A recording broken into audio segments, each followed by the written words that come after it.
Good morning, YouTube. This is Dr. Wanda. I wanted to show you um, the birthday gift I got myself.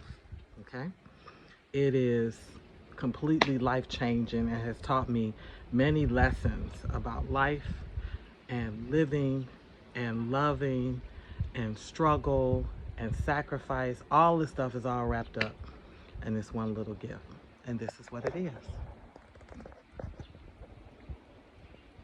Now, if you're looking surprised, this is a water pump, and this is the booster. So, as you see, at my apartment, there's a big old water tank, and this is what holds the water to my apartment. Okay? So, I have been here now, living with Isaac, for now, I'm deep into my second year. I came before. Okay, and without the water pump and the booster, once the tank gets halfway, he has to come out with buckets and fetch water. And so he's been doing it, fetching water for everything. Now, this is a modernized apartment, okay? He fetch water to wash the dishes, he fetch water to bathe, he's fetching water to flush the toilet. And so I have said to him, don't you think that's ridiculous? Wouldn't it make more sense to just get the pump?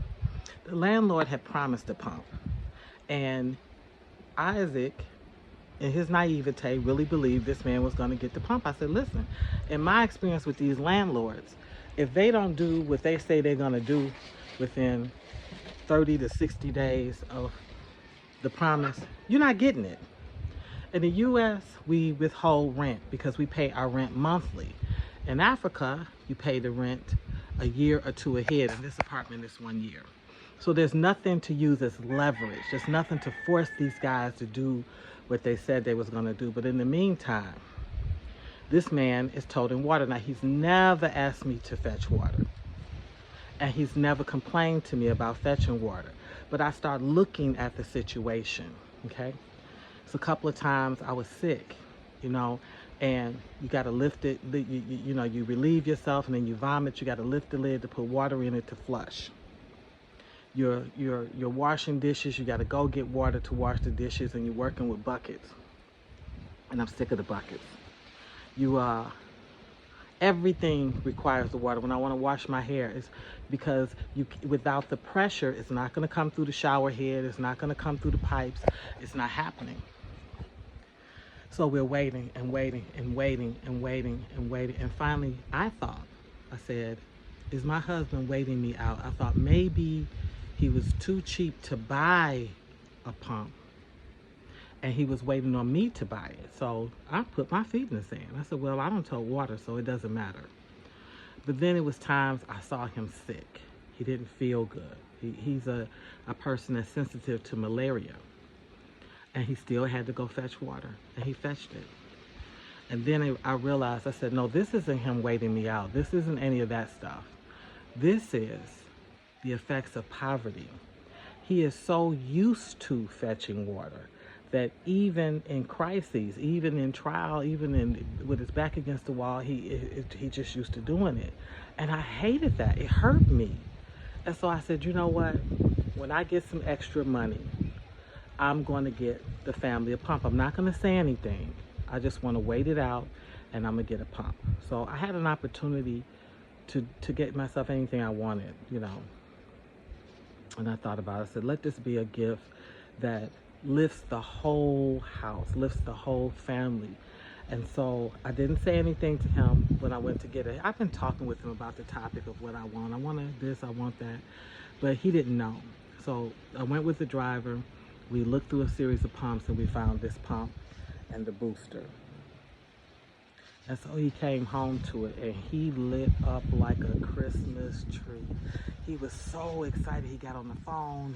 He called the plumber. He called the electrician, because there's an electrical pump component that goes to it. And if you see, there's a cord that's running into our house where we'll be able to control this pump. We can cut it off. He called the gentleman to put a box around it, a metal box, so to be secure with a lock, so no one will come and steal the pump and the booster. But he was so excited, and I asked him, I said, baby, did it ever dawn on you that you could save your money and buy the pump and not wait on the landlord? And he really didn't have words for me.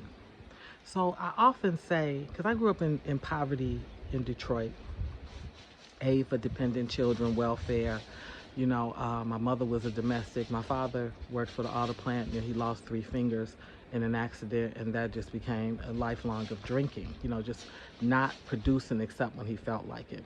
So I know poverty pretty well. But my poverty is not his poverty. And the damage that it does to you shows up very differently. And one thing I sometimes accuse him, I say, you're so comfortable suffering. You accept suffering. And I don't accept suffering. Like, I'll suffer, and then at some point I have to solve. I need to fight and solve. And he's not the first person I've experienced that with. Like, I have a cousin who her suffering shows up. She grew up hungry.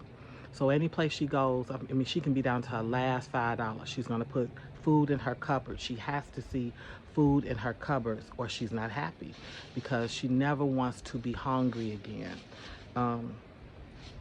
It's shown up in a lot of different ways in people, where they have to have clothes, or they invest their time. They did a lot of walking, so they invest their time, like, no matter what, they always got to have a car. Like, it shows up in different ways. And it also shows up in brokenness, where it's just stuff you just don't even dream about. You just don't even think about doing. So I'm very, very excited about this pump.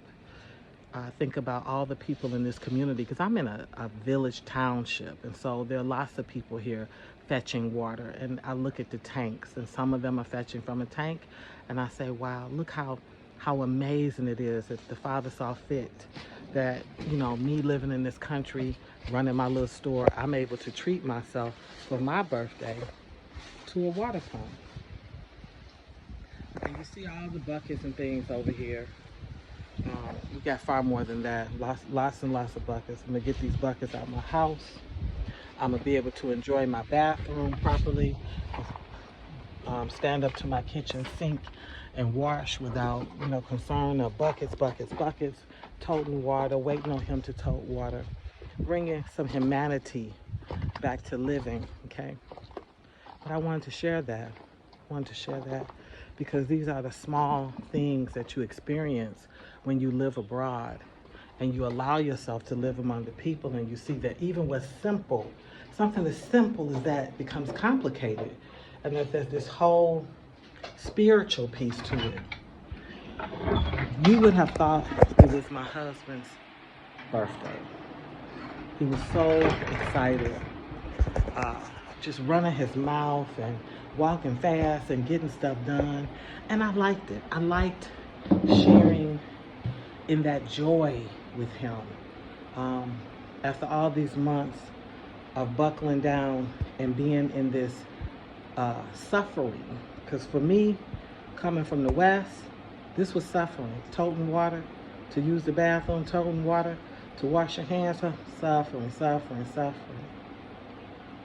No more suffering, more joy.